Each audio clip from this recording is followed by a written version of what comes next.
treating it like a threat. And one of the things that can't be attacked is your self-custody Bitcoin. And one of the things that can be attacked is the ETF. You can't be exposed to that. That's my view. It's not a good idea. And by the way, that'll hit MSTR too. It'll probably hit other stuff as well. Friends and enemies, welcome back. Canadian Bitcoiners Podcast. Friends and enemies, welcome to the CBP. Want to be better informed? Listen to Len and Joey. Spots is taken care of right off the top. Bull, Bitcoin, and easy DNS. The media is feeding the slop. It doesn't matter what topics discussed. Quality entertainment and information you can trust. That's being planned or at least discussed. You know, we're not going to allow people to buy entertainment and information you can trust. Send the guys some value, boost them with some stats. Bitcoin is a scarcity asset. I mean, it's just a fact. Geopolitical, national, down to the local clown. Friends and enemies, welcome back to the Canadian Bitcoiners Podcast, a Monday night flagship rip where I will tell you that in the show notes Len sent me for tonight, the stories, there's a 99% chance he's going to spend 7 or 8 minutes going downhill and dunking on David Bailey. But we'll see. We'll see. It's possible. It's possible that's what happens. Yeah. Why shouldn't I? The man deserves it, right? For all his actions. We don't know if Treasury companies are going to make it, boys. We're going to find out. First of all, how's it going, buddy? Great to see you. Yeah, it's a wonderful day. It's great. I took a look last week, Joey. We had a lot of people watch our YouTube video last week. With an incredible number. I don't know. I'm trying different things. I'm trying to entice the algorithm a little bit without being cringe, and we'll see if it continues to work. But it is difficult to do. I am not willing to compromise on the cringe, but I am willing to. I'm willing to edge the algorithm, but I don't want to see any climaxing. Okay, but we're gonna keep doing what we're doing on CBP anyway. I will say, Len, I don't know if you ever look at the audio plays, but they're steady rising too. We've seen a bit of a spike the last 2 months or so. Very good. You know, and it's nice. Fountain we're always listed as like the top whatever of shows on there. Yeah, it's good. I mean, listen, we do our thing. We come here. You guys can come here Monday night. You can not come here Monday night, but I guarantee you'll have a better time if you show up, and you'll learn something along the way. Can't beat that, can you? No, it's a great place to come and spend some time with Bitcoiners and maybe give us some feedback along the way through our show. Totally. How much Bitcoin to retire? That's the real question. I'm racking my brain. I don't think I have a definitive answer yet. Did you see that I made? So one of the things YouTube lets you do is A/B test thumbnails, and actually I'm doing this over on Access of Easy too. And I made one last week. The one that won out on the A/B test was the Schiff and Dan Pena one, but there was another one I made that had a picture of Michael Saylor and, you know, you need X Bitcoin to retire. And it was in the background and in the foreground, which is LOL, you're never retiring. The price is going to zero. That one didn't win. That one didn't win. So, well, I thought people would have liked that. But do we have an answer? Has people made a decision? What is the number of the Bitcoin you need in order to retire? I don't know. I'm still kind of figuring this out. You think you could learn it at Klaus Schwab's new academy? What do they do over there? I mean, you didn't know Klaus Schwab? He tweeted today, little short video. He's starting a future-proofing academy where you can learn to thrive in the world of technology and AI and quantum. That's a real thing that happened. I saw it today anyway. I don't know when it happened, but Len's shaking his head. Franklin Templeton, now this, right? It's just, but yeah, well, whatever. You know what? With this latest dip, I'm almost now finally got to 0.1 Bitcoin. I'm very, very close to that. So if that's the number that I could retire on, oh my God, I'm so happy. But if not, I'll have to reach whatever that goal is.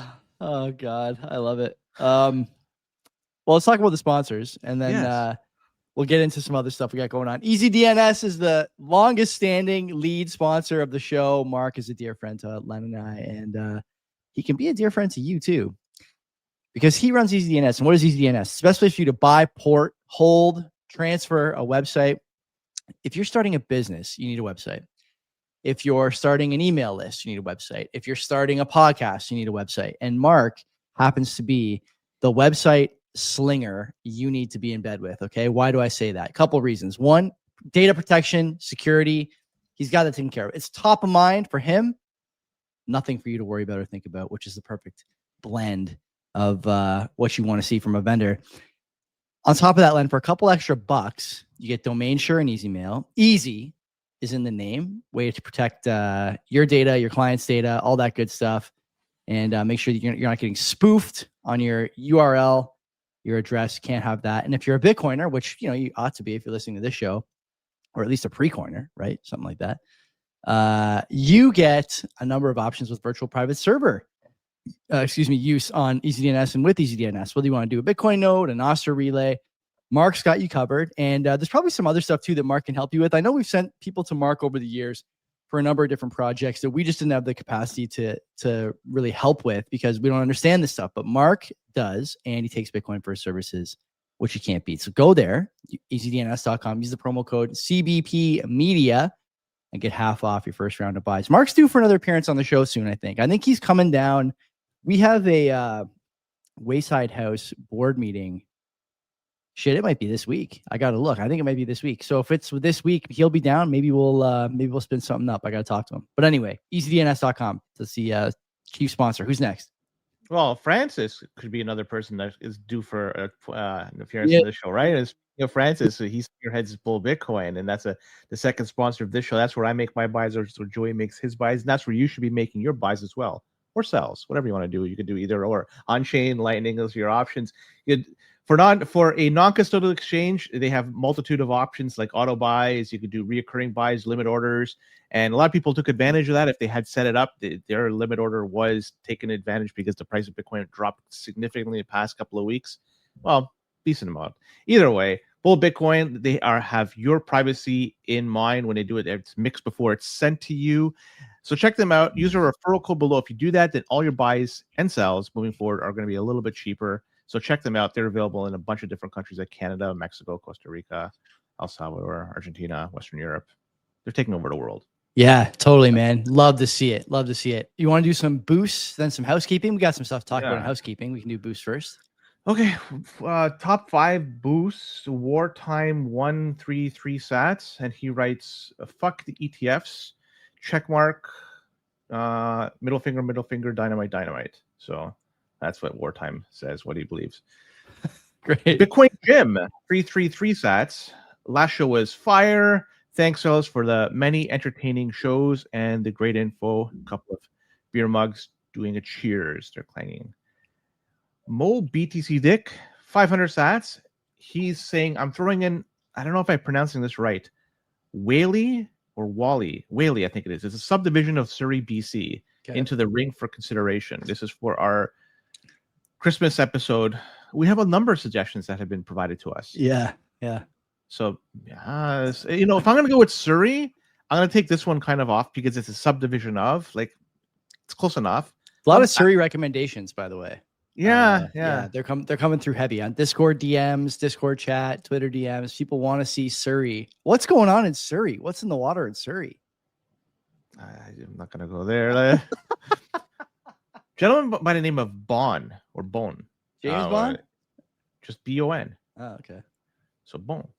2121 sats. And he writes in, Hamilton man watched a bit too much Game of Thrones, going all Tyrion, because I don't watch it. I didn't watch it either, but it's like a pretty famous. I mean, not to give you a shot here, but pretty famous pop culture reference. Obviously, I don't follow. I haven't watched a second of this, nor have I. Anyways, he says, he's going all on this old man. He's saying Surrey man versus Richmond and could be a good BC clash. So here he goes. We have another. So last but not least, we have Hammertown OG. 2,500 sats, and writes in, if intergenerational trauma was a legitimate cause for abnormal behavior, then every single child who grew up in a steel working household in Hamilton would be a certified psychopath.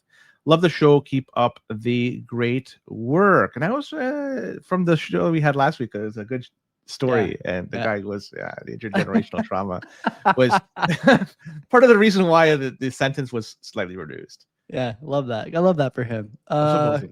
Boost, bang and boost, man. Keep them coming. Couple of things to talk about in housekeeping. Mm-hmm.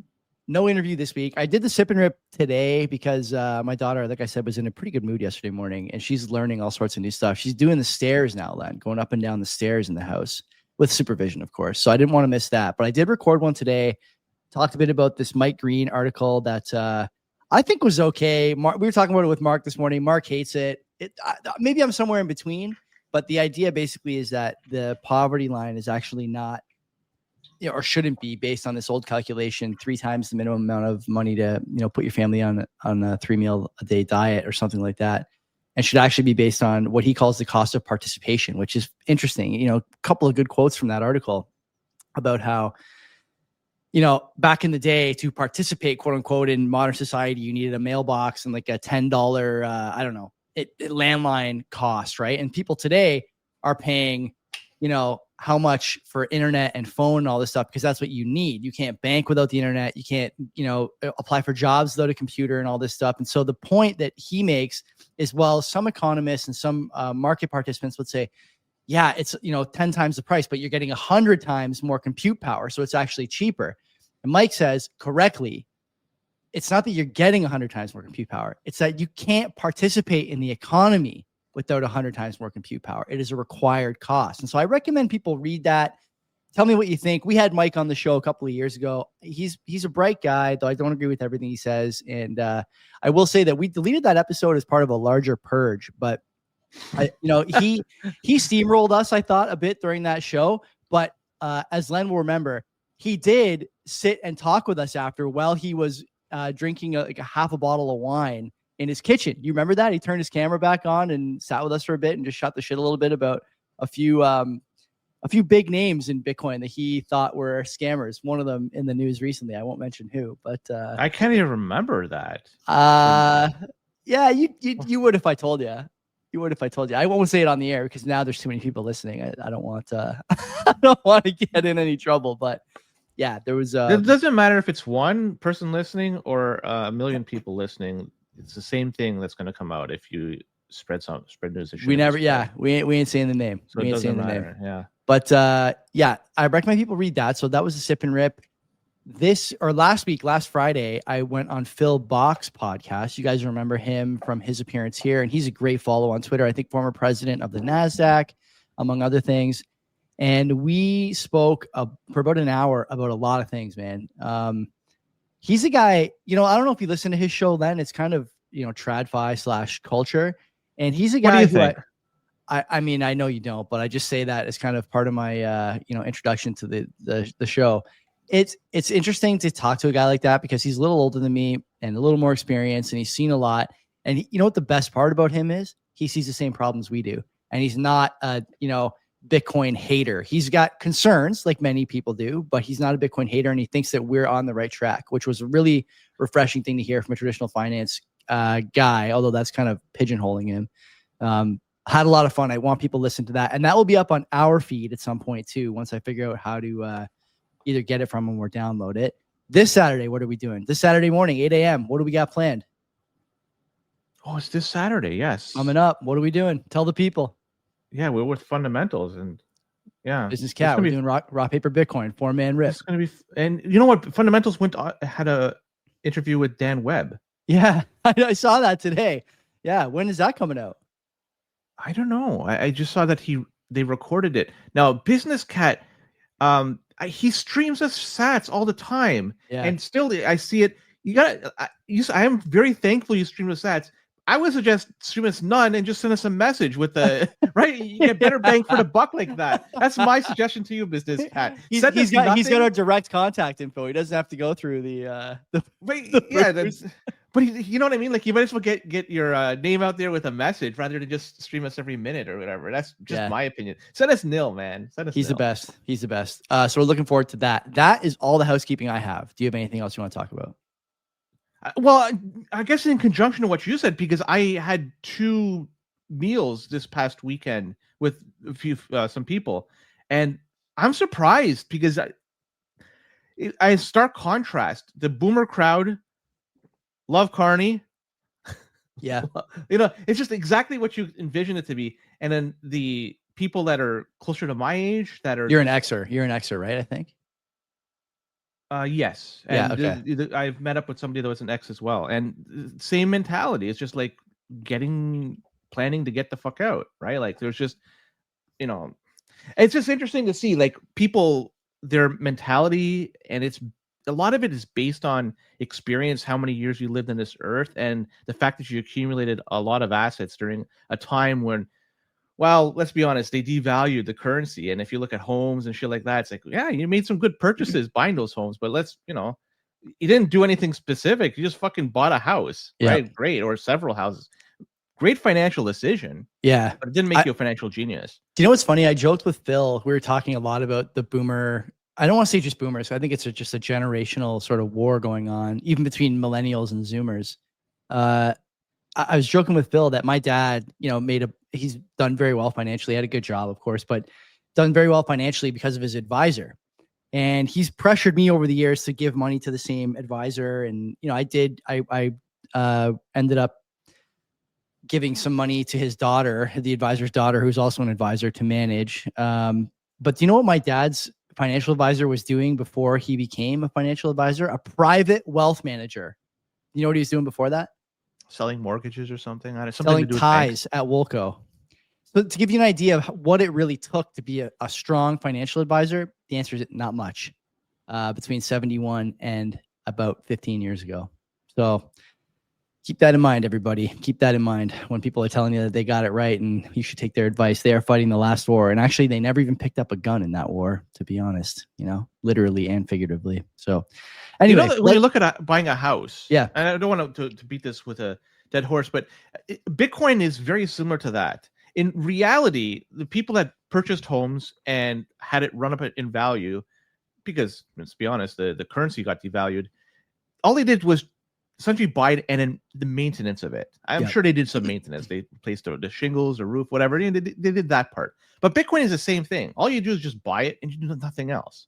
Like it's the simplest fucking thing you could do. There's no management. There's no rebalancing. It's just you buy, move it to an address, rinse and repeat. That is it. It's such a simple, almost like brain dead way of doing things, but it fucking works. Yeah, it really does. And as long as you are able to manage your keys successfully, a lot of people haven't. But if you think about how do you successfully manage your keys, don't expose it to the internet. Make sure when you generate, you do it in a way that it's high entropy, and don't fuck around, man. Even throwing a passphrase on top of it if you really wanted to. Yes, sir. Or several. But yes, sir. I have one more announcement to make. I went out for a couple of drinks with my friend Rishi, who's in the chat, and met him on Friday for a couple of Ryan Gingers, and we had a nice discussion, unloaded on a number of different topics that you can't often talk about in polite company. So I appreciate him coming out to meet me. He gave me a hoodie that Madex designed, I think for Bull or with Bull, and I'm just on Madex's website right now, and it's not there. It's I think a large or extra large hoodie. I will check that maybe during the break or after the show.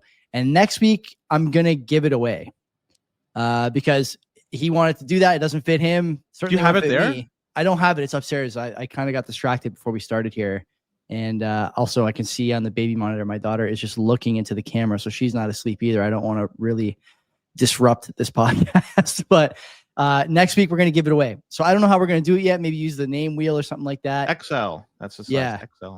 XL. Okay. There we go. Yeah. Rishi. Thanks, buddy. So we're going to give that away next week. And if you want it, make sure you're in the live chat. I don't know, sometime between the first and second part of the show, and we'll figure out a way to give it to somebody. And I mean, if you're in Canada, we'll even pay the shipping. Don't worry about the shipping. I think in the past we made people pay shipping, but the good news, if we do it right, you'll get it with Canada Post sometime before Christmas next year. Yeah, it's going to be a perfect gift for someone in 26. They're going to love it. Yeah. So there you go. Age to perfection. Let's talk about Bitcoin. I'm going to just maybe shut my. What should I do? Should I just go to the washroom and wait till you're done dunking on Bailey, or like what are you going to do? No, I wanted to talk about quickly that we reached a milestone this past week with Bitcoin, and 95% of all Bitcoin has been mined to date. Yes. So it's an interesting milestone that people may not have been aware. I certainly wasn't aware till it showed up on my feed. And that means the remaining 5% is going to be released through Bitcoin mining between now and expected 2140. So everything that you see now with respect to the price action of Bitcoin, it's the existing Bitcoin that's sloshing around. And, 95% to date has been mined. Bitcoin mining is going to get a heck of a lot more competitive, and it's going to be a lot less lucrative in the future. And so we still have a few halvings before it gets really, really. But after 2 halvings and beyond, man, it's going to be fun to see what happens with these Bitcoin miners out there as the rewards, they become very, I would say, minuscule. Unless the price of Bitcoin really ramps up, oh man, we'll see a lot of capitulation with Bitcoin miners. I'm happy. I got my guy running right behind me here. No problem.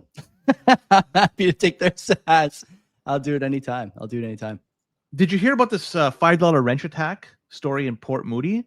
Which one are we talking about? There's been a few in the news. I don't know if the Port Moody one is one that's crossed my timeline. So this is a guy. He's a Hong Kong man. It's not. We're not doing a Hamilton man segment or anything. This is a guy from Hong Kong. He was sentenced to 7 years in prison in Canada because he attacked a Bitcoiner and his family at their home in Port Moody. And his name, I'm gonna butcher it. I'll just say his last name is Chan. This is the guy who came over and pretended to be a post office staffer, right? Delivery guy. Yeah, exactly that. Yeah. This guy's 35 years old. He robbed them of $2 million worth of Bitcoin, and the people that he robbed it from, the family, was deemed to be a Bitcoin investor, and he was known for his online boast. So he must have been, talking about his Bitcoin gains, flaunting it, showing it off to friends and family, shit like that. Man. Like, this is very much a no-no, right? Like, you don't want to show off that you made some big gains. Live humble. That's the way to do it. The family was held hostage overnight, and he was subject to waterboarding, sexual assault, and death threats. And the dude showed up at their house dressed in the Canada Post uniforms. That should have been an immediate red flag, because they don't do this, right? They just go knock on doors and run away. And he was wearing a COVID mask, a face mask. So they said the men took the families their cell phones, laptop computers, and demanded the pins and the passwords. And they threatened to cut the family or kill them if the passwords or pins were not provided. And the man was stripped, repeatedly beaten, waterboarded. He gave them access to his cryptocurrency accounts. This is according to the CBC article. But they told them it was not enough. They wanted 200 Bitcoin from them. The daughter managed to escape somehow out the back door through this whole ordeal, and she ran to a neighbor's house, called 911, and that action saved her and her family from getting potentially killed. So this is a very interesting story out there.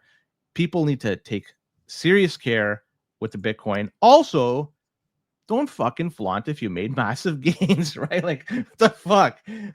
If you look at me, I truly have the 0.1 Bitcoin. I am that guy, man. I'm almost there. If you look at my car and how I dress and my shoes and everything, like, fuck, like, you know what I mean? Like, fucking do the right thing. You know what to do. Do you think that it's excusable for a guy with that much wealth in Bitcoin not to have like security in place?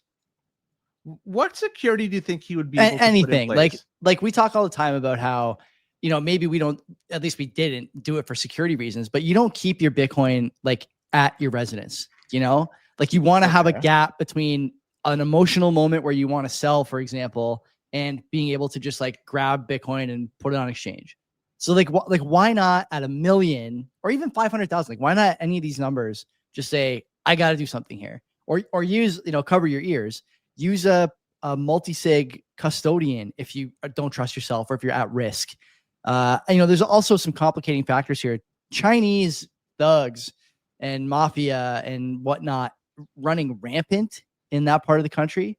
So, there's a lot of stuff here we probably don't know, but all the same could have been avoided largely anyways if some of these best practices were adhered to. It's not hard to do that. There's a lot of options besides keeping it like, I don't know, in a shoebox in your bed or whatever. It's just like there's a million things you could do that would be better for you and more secure for your Bitcoin and your family.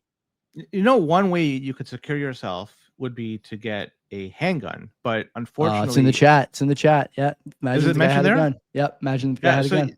And I talked about Shout to humorous prawn. He got it right away. Last week, so yesterday was chatting with somebody for brunch, and we're just mentioning that, yeah, man, you can't buy legally. You can't buy a handgun in Canada right now. They stopped this practice October last year or the year before that. I can't remember exactly, but since then, the only options if you want to get a firearm, it's going to be like a shotgun or a rifle. So, I mean, those certainly work, but And it's too bad, right? That you have criminals out there that they're armed and you're not able to do the same. You're not able to arm yourself to the same degree they are. It's almost like a lawless society out there, right? Like Derek D's laughs talking about how he got a Byrna. I think it's pronounced Byrna, Byrna. I want to get these guys on the podcast. They sell non-lethal firearms and they ship to Canada, no questions asked. And so it's what like, is it, like a beanbag is shooting? Like what is it? Nah, it's lethal if you hit the guy in the head, that's for sure. But what it's is it officially a non-lethal round. I'll pull it up. Let's pull it up. Is it compressed air that's shooting it? Like it's not a yes. Let's see here. I'll just add it to the screen here. So what makes it a gun would be gunpowder? Is that would be like the definition of a firearm? The projectile method, maybe. I don't know. This is, I'll be honest, this is way outside my wheelhouse. So here's the legal intent. All 10 provinces, no background checks, ships to your door, 22,000 5-star reviews.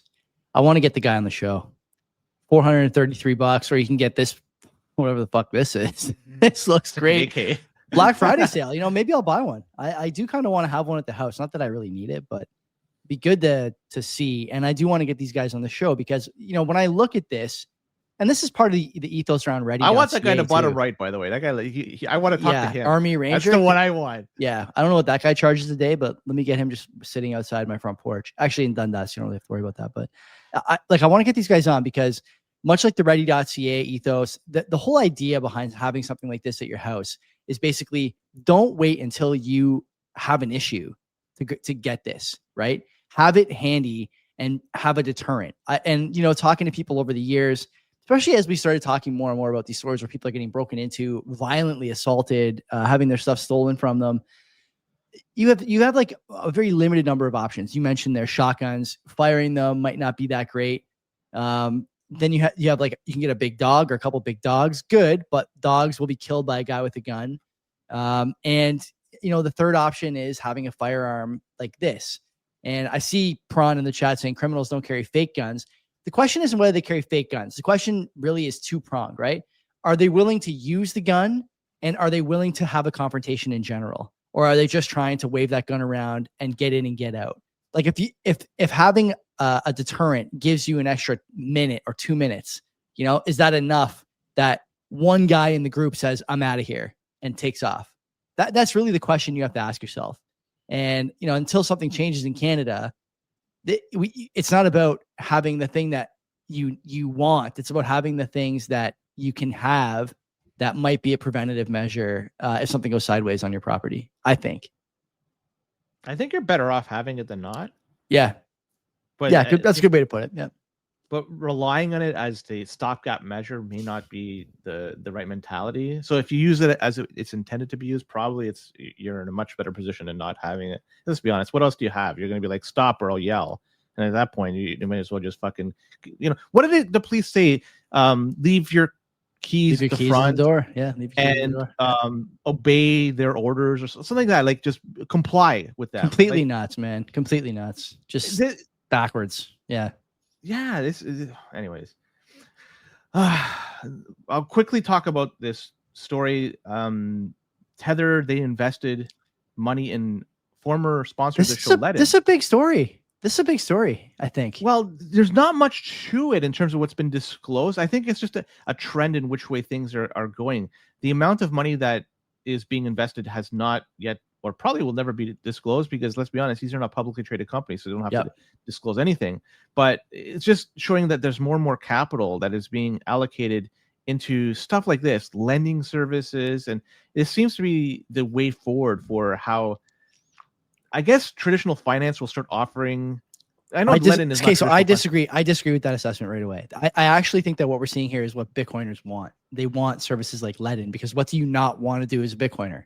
That's exactly what I was going to go to the second point is that, so you're going to have these traditional companies, traditional finance companies, offer up services that would enable people to not be subjected to capital tax. So capital gains tax, I like this. My big question is, doesn't Ledin already use Tether? They do, I think, right? I'm trying to remember that B2X loan had some Tether tie-in.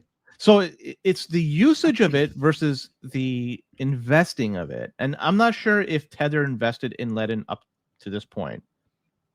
I don't know. But certainly if they like the product and they're, the proverbial doubling down. Mhm. Or if they haven't up to this point, they decided they want to get their their name added to the ring here. So I like the fact that they want to get into this. Ledin, I used Ledin before, but once 2020, So did I. Yeah, When they were sponsoring the I- show, I had a bunch of Bitcoin there. Yeah. that's one thing that people that when they sponsor a show, I use their services. But 2022 changed my mentality, and I've always suggested people don't fucking play and give up your keys. I And that will goes take to the opposite stance. They've never had a problem, not once. I know All Caps or Predator might say they've, they got close, but I think those are thin connections, and Ledin has never said they've had a problem. That's a good, do you wear your seatbelt when you get in a car? Did FTX investors or users have faith in the service before it went tits up? Because it never did go tips up until it went. So what I'm trying to get at is there is a level of risk when you give up your keys. Sure. And or give up your coin, right? Give up your coin. Yeah. And I'll give you an example right now. Like this, as for people that use these type of products, you got to be aware of the risk. This guy, I know that Ledin doesn't offer a leverage trading. That's what they don't offer. But I'm gonna just throw it all together in. Like this is, I'm just simplifying things from my point here. This guy posted on Reddit. He deleted the post, but I snagged the screenshot. So luckily I did that. Buddy was recently liquidated because of the recent drawdown we had with the price of Bitcoin. We went to as low as 80K, give or take. And might have even now we're sitting at 80. Might have been less than that even for a bit. So, and we were like not too long ago, 2 weeks ago, like 110, 104, whatever it was. Like, it is a decent drawdown. So this guy, he says his life savings gone because he used leverage. 1.3 Bitcoin, Joey. 1.3 Bitcoin. That's a tough one to swallow. It's times like this. I read the book. I watched the movie, The Lord of the Rings. In the Fellowship of the Ring, Gandalf the Grey said that shortcuts make for long delays. Period. And this guy was trying to make a shortcut, trying to get more in a very quick period of time. No, it's not the case. Which is crazy because he only needed 0.1 to retire. Right. And he was at 1.3. So he could have retired many, many times. So now he has to start from scratch. Effectively, he's delayed his chances of living the good life off of Bitcoin. And he's done this because of greed. And I will continue to shout from the rooftops about this shit. I was once a user of Ledin, but again, like I said, 2022 was one of the things that during that year changed my mentality with Bitcoin and also banks as well. There's a few things. That was a great year for just it's a busy year. So the wipeout of DeFi in 2022, gave me a new outlook on Bitcoin, holding your own keys. And so I beg people out there, if you're thinking about doing these leverage trades, seriously consider what you're doing, because this stuff, in my opinion, is not worth it. If you keep your keys, you're done. You're set. Nobody can steal that wealth from you. There's no fucking taxes you have to pay as long as you don't spend your Bitcoin. Like I say, it's the easiest thing to do. Just buy, hold, rinse and repeat. That's it. Don't be like this guy. Don't fuck around with your Bitcoin. No coiner of the week. He's unfortunately he's a no coiner. He's no coiner now. That's too bad. Tough. Okay. Drum roll, please. It's time for the Nakamoto segment of. You want to talk? You go ahead. You can talk about it. I'm not gonna say. I don't have anything to say. I want to hear what you have to say, because this is really. I've collected my flowers a number of times on the show, and I think you're about to collect yours right here. I see. The funny thing is, I really don't want to. I want you to talk about it. Like this kindly MD, this Scamanoto. Like that's what it should be called. Right. Let's be honest. These guys, they sold 367 Bitcoin, and they have 5,400, give or take, left on their balance sheet. And this might be the start of a huge tidal wave of Bitcoin that could be put on the market, right? You have all these treasury companies.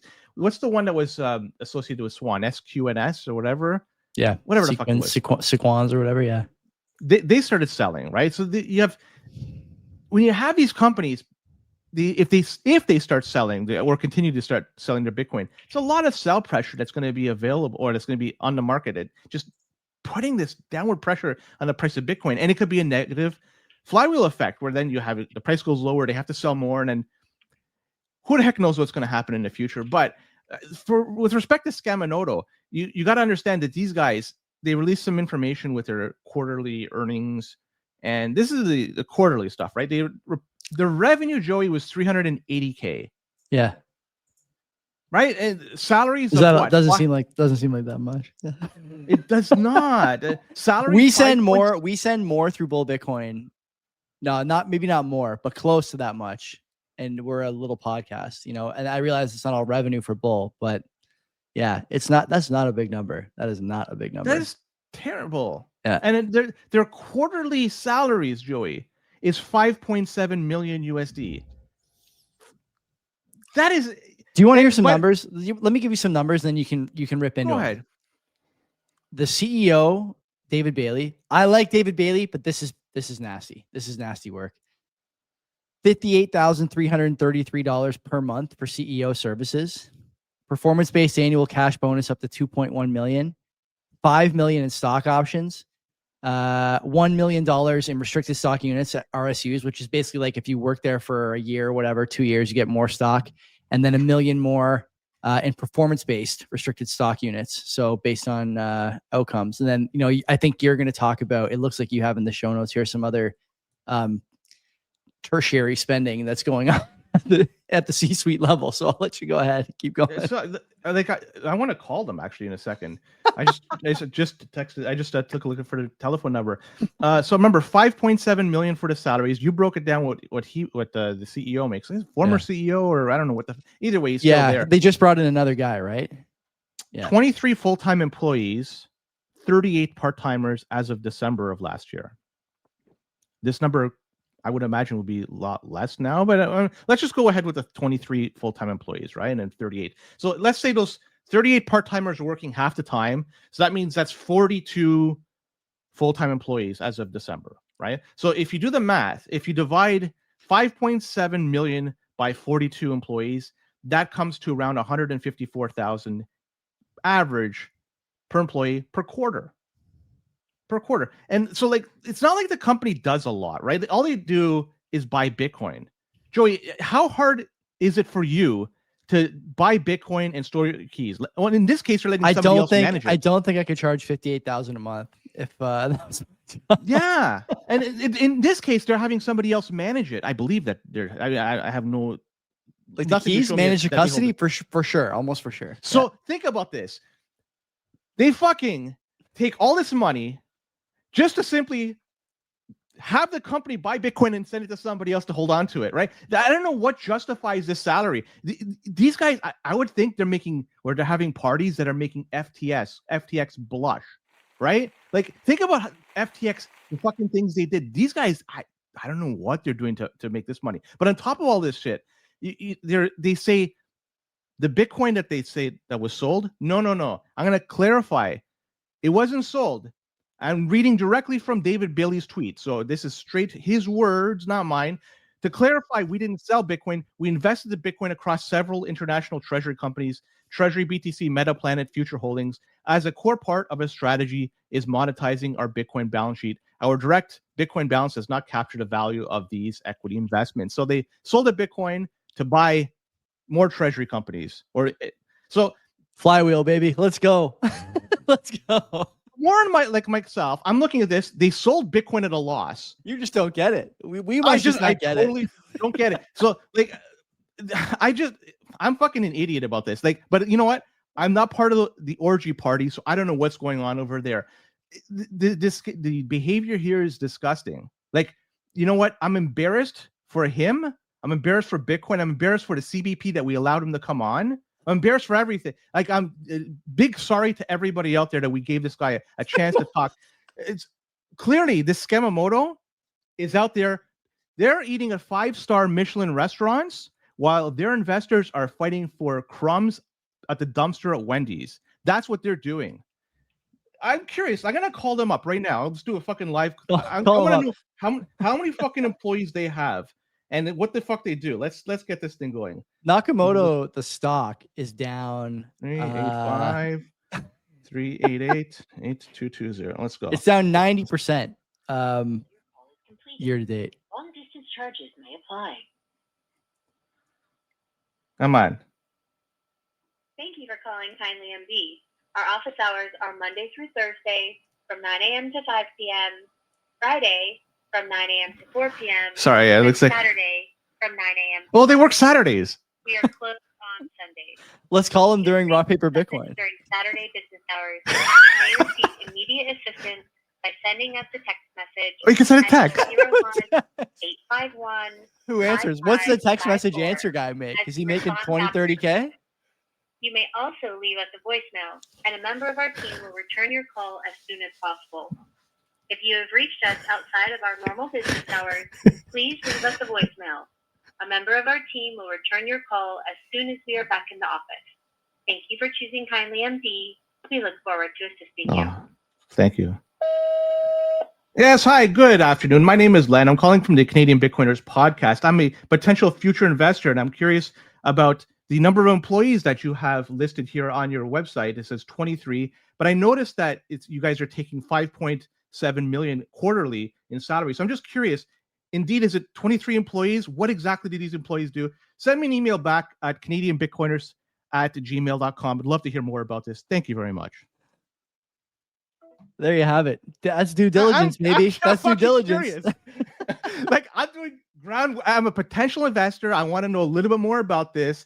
Clearly, I didn't get enough from what their SEC filings are telling me. I need fucking information. They got to get. And if I don't get it today, let's do a Saturday morning telephone next call. Next week, tune in when we call Bitcoin Well Investor Relations to find out the status of their loans.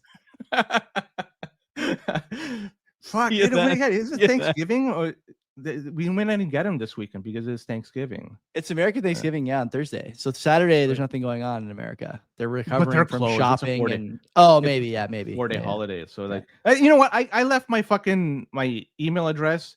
And hopefully they send us something back. I'm curious. I need the information. This is a Treasury company. Company that does nothing aside from buying Bitcoin, but yet they're paying each other fucking tons of money. I mean, Sequans or whatever. Sequans bought back stock. So if you buy back stock in your Treasury company, immediately you completely destroy the thesis, right? Like either Bitcoin is the best way to spend the money or buying back stock is the best way to spend the money. And if you stop buying Bitcoin to buy back stock, then like the party's over, the jig is up. And seeing these guys sell for capital investment, like, okay, I get it. Like 1031 does this too. They're not a Treasury company, but they invest in companies instead of buying Bitcoin.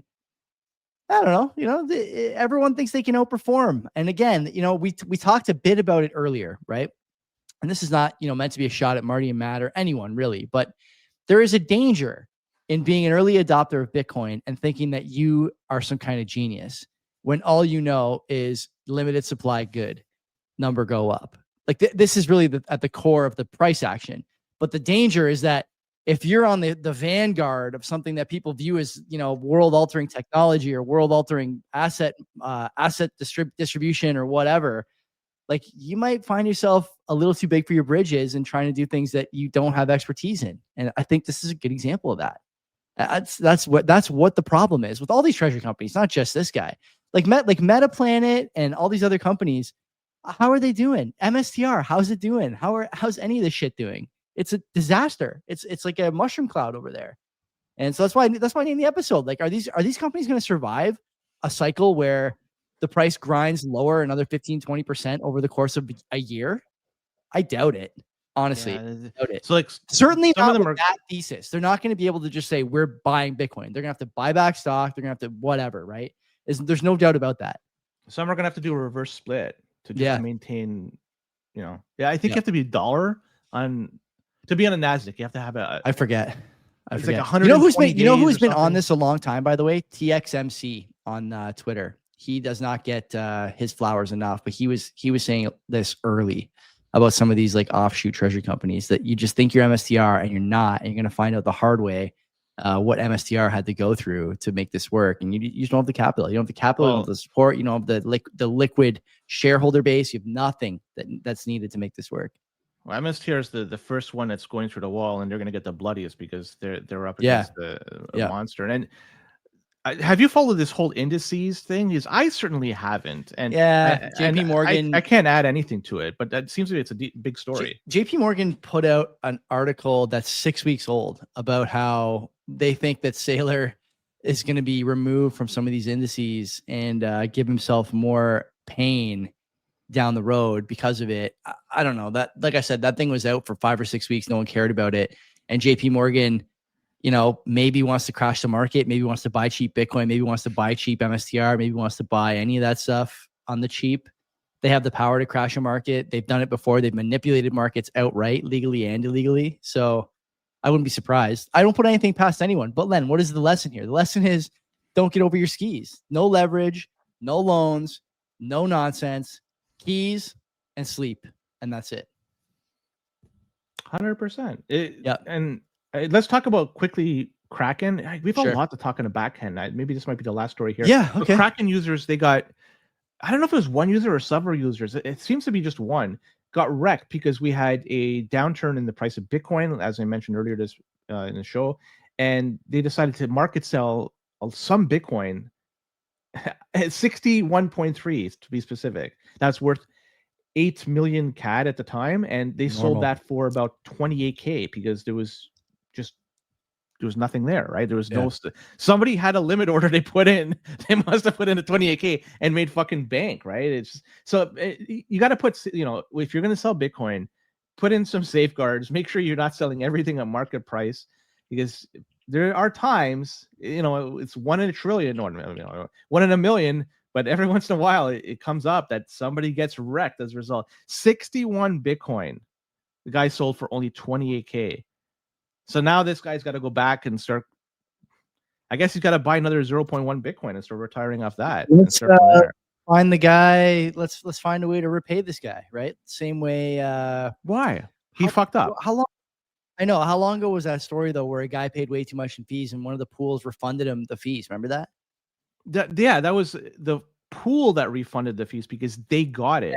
In this case, I know the person that bought it, they're not going to say, "Oh, you made a shitty decision. I only bought it for 28K. I'm going to give you 8 million." You never know. No, man. You never know. So I'm just trying to tell people out there, if you're going to sell Bitcoin, make sure you don't do it at fucking market price, the market sell. If you do it at market sell, it's a potential. If there's a lot of it, it will just all the buy orders will be eaten up, and there's you're selling it for pennies. And this is happening. And what's funny? Kraken is going to try to go for an IPO after even all this. They filed an S1. Someone will buy that for sure, 100%. So we don't know exactly what the ticker is going to be or what the valuation of the company, but it looks like they're going through the motions to get publicly listed, and there'll be, I would imagine sometime next year, Kraken is going to be available for sale for people that want to buy some shares. So just food for thought. What's their ticker? What's their ticker going to be? Crack? Maybe. KRKN? Maybe. I don't know. I just TBD. Who the fuck knows? No problem. Let's go to the other side. You ready? Yeah, I think we have a lot to talk about on the other side. Let's do it. Mm-hmm. If you're on audio, see you tomorrow. If you're on video, all of you on video, first of all, you should be in the YouTube channel to get in the live chat. Second of all, hang out. We're not going anywhere. We're coming right back with the notable stories. I'm going to talk a bit about my new bidet. So until next time, take care of yourselves. And don't buy Scamanoto.